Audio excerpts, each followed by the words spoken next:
halimbawa si Krista. Kasi minsan nababa si Krista kasi daw kung sino-sino daw yung kasama sa TikTok, parang ganun. So bilang kalingap, tayo na yung mag-adjust. Kung may kalab team si Krista, huwag na tayong magparalapit. Pwede man makipag-usap, syempre di man mawawal, di man may ano yun, di naman yun may iwasan, lalo pag may mga event. Halimbawa si Krista nga ganyan, katandem niya si Mikoy, wag nang anuhin, wag nang istorbohin ng ibang ano. Yo guys! Magandang araw, magandang gabi mga kalingap. Siyempre, at muli, magbabalik na naman si Papa Shagger upang magatid na naman ng kakaibang news update balita sa inyo lahat mga kalingap. Grabe na to guys! For today's video guys, Kalingap Rab nagbigay na naman po ng bagong rules sa Kalingap guys, sa mga Kalingap Angels guys, Kalingap Scouter at Kalingap Beneficiary at Kalingap Sponsor po guys. Tara guys, panoorin natin at pakinggan po natin ang sasabihin ni Kalingap Rab. Siyempre, kung bago ka pa lamang sa ating YouTube channel, huwag kalimutan mag-like, mag-share, mag-subscribe, pahit ang notification bell button para updated kayo sa mga ilalabas natin reaction video mga Kalingap. At syempre guys, no, huwag kalimutan suportahan sina Kuya Bal, Sans Matubang, Ate Edna Vlogs, Kalingap Rab, Kalingap Team, syempre Kalingap Reactor guys. At huwag na nating patagalin to guys, panoorin na natin. Let's go! Mag-add ako ng rules sa dito sa Kalingap, no? Kasi may mga ano kasi, kumbaga gusto kong mas maprotektahan ang beneficiaries ko. Gusto ko silang mas naprotektahan. So naisip kong rule is sa bawat kalingap na mag-i-invite sa Kalingap Angels ay dapat magpapaalam sa akin, no? Bawat K-boys or kung sino man na kalingap na mag-i-invite sa kanila, syempre dapat alam ko yan palagi. Kasi minsan merong mga invitation na hindi ko alam. Syempre beneficiaries ko yun, tapos kalingap pa yung nag-invite. So pag kung may anong nangyari, hindi ano ko yun, cargo ko yun, di ba? Pero kung hindi kalingap, like mga ano, okay lang kasi di naman kalingap yung nag-invite eh. Like halimbawa ay mga classmates or kamag-anak, okay lang yun. Pero kung mga sponsor, yan, nasa umbrella pa rin siya ng kalingap. So dapat paalam yan sa akin palagi.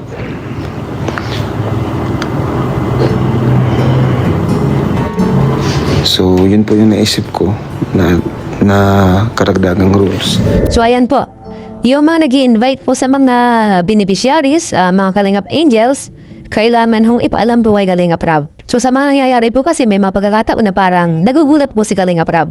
So ito naman ho ay para maprotektahan po yung mga beneficiaries. Kaya kailangan mo magpaalam kung sakasakali pong may mamalakad. At ito po ay related po sa mga Kalingap partners. Tayo pong mga nasa Kalingap, nakapaligid sa Kalingap, pasok po tayo dito. Pero kung sakasakali ho, mga kamag-anak naman po nila, may mga pang-personal po sila, hindi po kasama yon. Sana maliwanag po yon. So ngayon naman po, puntahan natin yung patungkol po sa overexposure.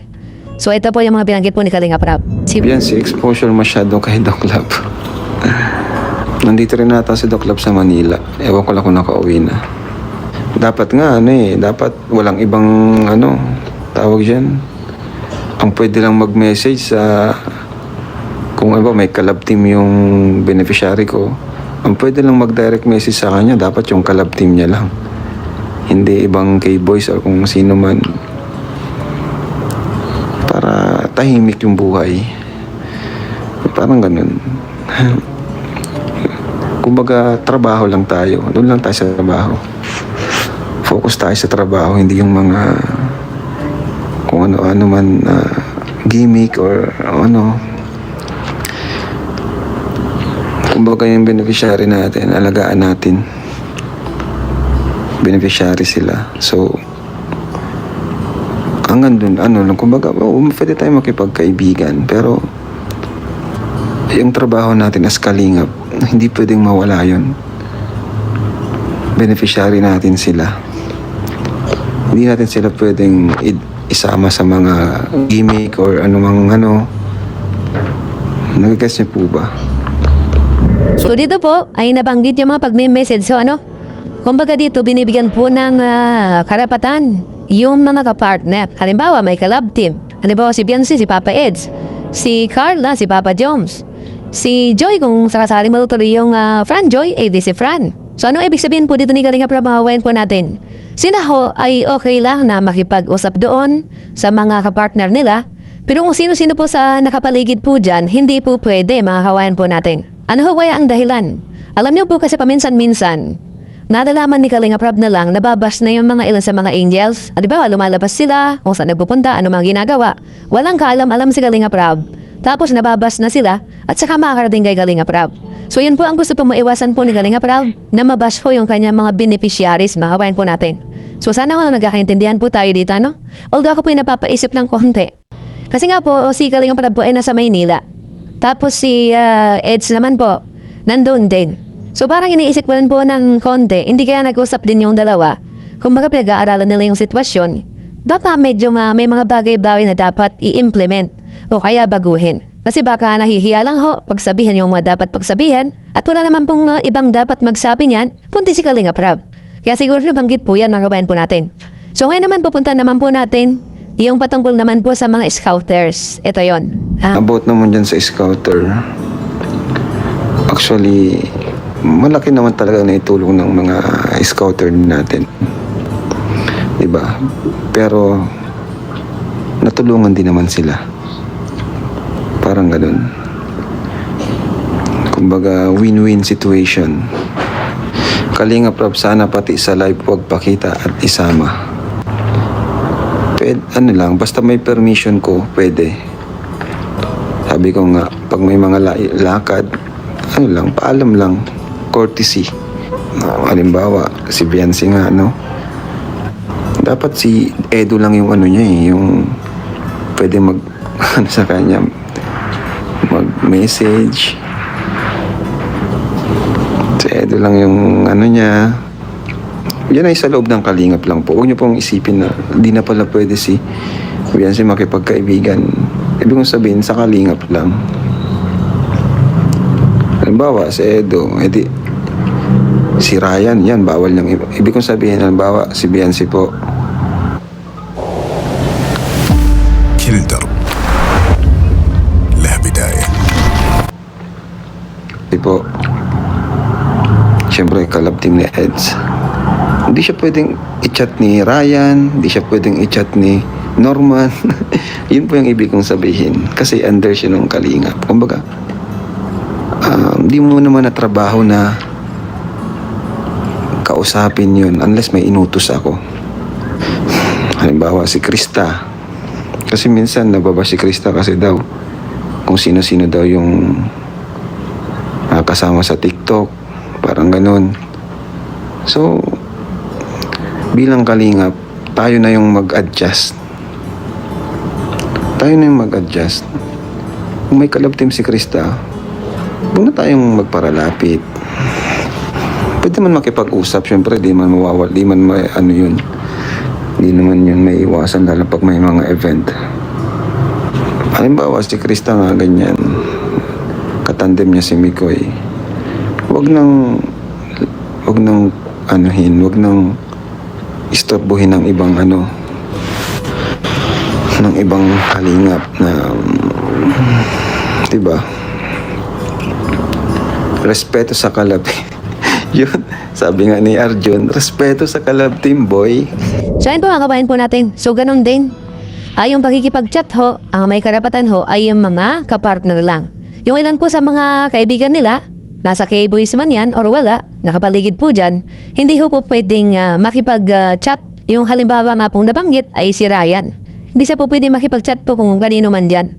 Dahil ang po pwede lang ho ay sina Papa Eds kung kay Beyonce, si Kalingap ni Kuya naman kung kay Krista. So sana ho, naiintindihan po natin itong binabanggit po ni Kalinga Prab. Sabi nga, respeto daw po sa kalab team, mga kabayan po natin. So ngayon naman po, puntahan natin, ano nga ba ang dapat trabaho po ng mga scouter? Ito naman po yung mga binanggit po ni Kalinga Prab, patungkol po sa bagay na yan.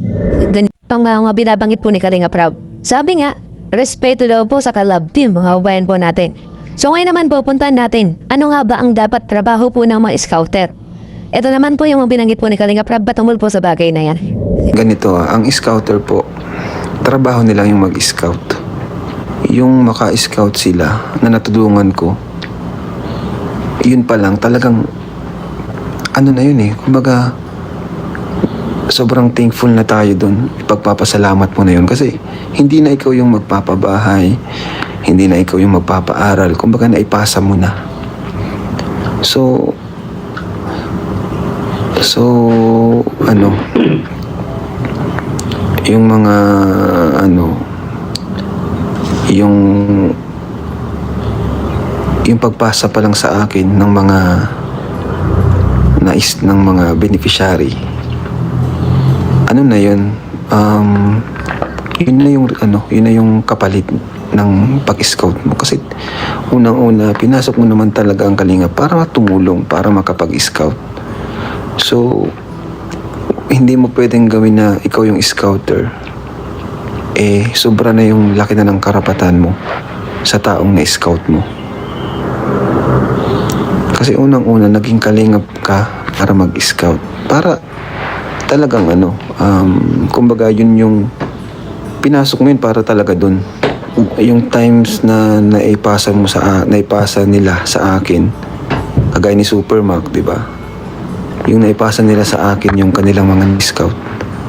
Yun na yung happiness nila. Yun na yung fulfillment nila. Yun na yung tulong ko sa kanila. Yun na yung kapalit. Kasi hindi na sila yung magpapabahay. At parang natulungan na rin nila yung kanilang na-scout. No need ng iba pang kumbaga hindi na kailangan ng ganti, hindi na kailangan ng utang na loob. Walang utang na loob po dun. Ito mo si Makmak po, no? Yung mga scout po niya, pag nailapit sa akin, masaya na siya na natulungan ko. Hindi siya hindi siya nagsasalita na may utang na loob sa kanila, kay Makmak yung kanyang mga Pero ako naman kasi hindi ako madamot. Hindi po ako madamot, mga kalingap. Alang-alang sa kagustuhan ko rin silang magka-views. Ayan, bilang scouter, may karapatan kang i-vlog yung iyong na-scout. But, hindi yung parang palagi na lang yun. Hindi yung parang palagi na lang ganun. Kasi dyan tayo nababash ng ibang mga antay na hindi naman talaga tayo, kumbaga pinasok natin yung kalingap para hindi maging hindi yung tayo yung maging beneficiaries. Kaya yung pag-scout, talagang trabaho talaga natin lahat yan. Maliban na lang dun sa mga staff ko. Iba ang trabaho ng staff ko. Ang scouter, ang trabaho talaga is mag-scout. Diba? Ang pinaka-point ko is, hindi porke ikaw yung naka-scout, is ikaw na yung hawak mo na yung buhay ng tao or may utang na loob sa'yo. Ako nga, di ako nag-ano ng utang na loob Ako mismo, mga kalingap, ayoko magsabi ng ganyan na ikaw may utang na loob ka sa akin. Kasi ang pagtulong, ginagawa ko kasi ang pagtulong dahil hindi para sa mga tao, kundi para kay Lord. So ayun, nagawain po natin, ang hina-highlight po dyan, ang trabaho daw po ng scouter ay mag-scout. Tapos kung sakasakali may na-scout na, malaking tulong na yung ginawa ni Kalinga Prab sa kanila. Kasi imbes na magpapabahay, gagastos, si Kalinga Prab na Kaya dito po pinapakita ni Kalinga Prab na ang scouter ay wag namang sobra yung karapatan. Minsan parang mas sobra pa kay Kalinga Prab ang dating. So dito po pinapaalala po ni Kalinga Prab na hindi ganon.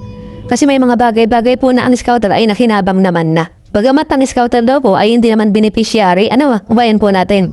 At nabanggit na hindi yan utang na loob sa scouter lumalabas.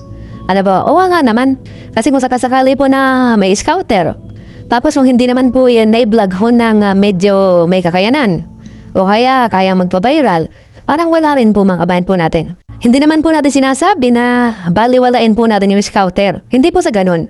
Kasama lang ho yung parang karapatan, kung dyan po nag-uumpisa yung problema, o kaya mga sumbong na nakakarating, yun po ang aayusin. Hindi naman totally po yun na dapat bukas ganyan na. Hindi naman siguro ganun. Kumbaga ho ito ay paalala kung sino-sino naman po ang parang involved dyan, o kaya parang tinatarnahan sa mga pahalig ni Kalinga Prab, ay baguhin po natin, marabayan po natin, At sana wag masamain po. Ito po ay, paraan para magsama-sama ng matagal. Kasi kung hahayaan lang, kahit na hindi na gusto ni Kalinga Prab ang nangyayari, okay lang. Kapag napuno po yan, lalong hindi ho maganda ang mangyayari.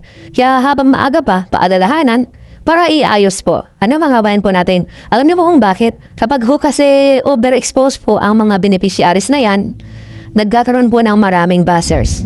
Ang family ni Fiancé talaga ang na-overexpose kaya durog sila sa basya. Isa din yun sa sa nagiging reason talaga. Kapag overexposed ka, mas exposed ka rin sa bashers. Kaya nga, yung bagong rule ko na dapat ipaalam yung beneficiaries ko kapag may lakad with Kalingap member para at least alam ko and alam ko yung dapat gawin at iwasan. Kasi pag nababash sila, wala na akong nagagawa at di ko din naman minsan alam yung nangyari. Bakit nandun siya? Bakit ganun? Kaya dapat talaga nagpapaalam palagi sa akin pag may lakad. At yun nga guys, ang sabi ni Kalinga Prab, kailangan muna magpaalam kay Kalinga Prab kung sakaling i-invite po itong mga beneficiary ni Kalinga Prab, katulad ni Joy, katulad ni Krista, katulad ni Giancy at Carla guys. Kailangan muna ng confirmation ni Kalinga Prab bago isama kung saan-saan ang mga beneficiary ni Kalinga Prab. Siyempre guys, sa mga scouter man o sa mga K-boys man, guys, ito po ang sinabi ni Kalinga Prab na malinaw po na kailangan po natin si respeto and ang sinabi ni Kalinga Prab, ang bagong rules ni Kalinga Prab, guys, sa mga sinabi niya. Ito po yung totoong malinaw na pangyayari, guys, Siyempre, guys, hanggang dito na lang muna ang ating reaction video, guys. At kung bago pa lamang sa ating YouTube channel, huwag kalimutan mag-like, mag-share, mag-subscribe. And pait naman ang notification bell button para updated kayo sa mga ilalabas natin reaction video, mga kalingal. Siyempre guys, huwag kalimutan suportahan sila Kuya Pal, Saan sa Batubang, Ate Eda Vlogs, Kalinga Prab, Kalingap Team. Siyempre Kalingap Reactor guys, Papa Shido TV. At gandito na lang ang ating reaction video. Maraming salamat guys. I love you all guys. Muama, chup chup, babu.